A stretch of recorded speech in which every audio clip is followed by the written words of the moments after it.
In the past several videos, we've looked at the input element, and we've looked at the different types. We've created checkboxes, submit buttons, radio buttons, text boxes, and there are other types, and that's what we're going to cover in this video. Now, there is also a date type and a number type, and we'll cover both of these in this video. Now, as you can see here, I've entered some text, and what we're going to do is create a page where a user can enter the date that they want to travel to Cancun. And so what the date type allows us to do is basically pick a date. It'll give us a box in our browser that will allow the user to do that. And so here's the first input element, and all we do for the type is put in date, and that will give us the box that will allow the user to pick a date. And then we can put whatever we want in here. Let's just put in day. Now remember, this is a value we'll deal with later on in PHP or ASP. So we're not worried about this for now. We're just concerned about this type, which is date. Now, I also put in some text here that will specify the number of days that they want to stay in Cancun. And you guessed it, the input type is number.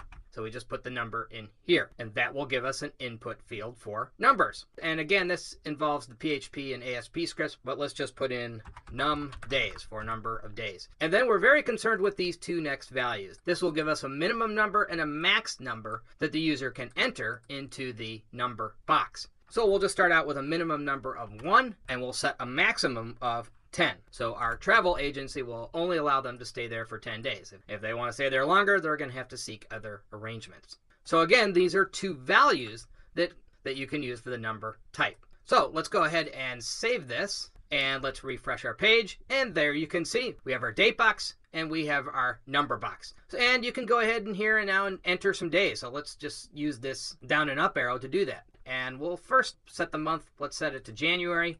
We'll set the day to the 3rd, and then you can set whatever year it is you want to set. Now let's check the number box, and you'll notice that we start out with 1 when we hit the up arrow, and then we go all the way up to 10. We can't go any farther than that. Now this won't prevent us from entering in a number that we want to, even though that's not a number that we allowed in our HTML.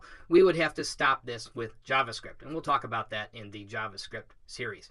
So the minimum and maximum values that we set in the HTML only have to do with the up and down arrow keys in the browser. If you click into the box itself, you can enter whatever number you want. And again, we have to use JavaScript to prevent that if we want to. Okay, that's going to do it for this video. I will see you guys in the next video.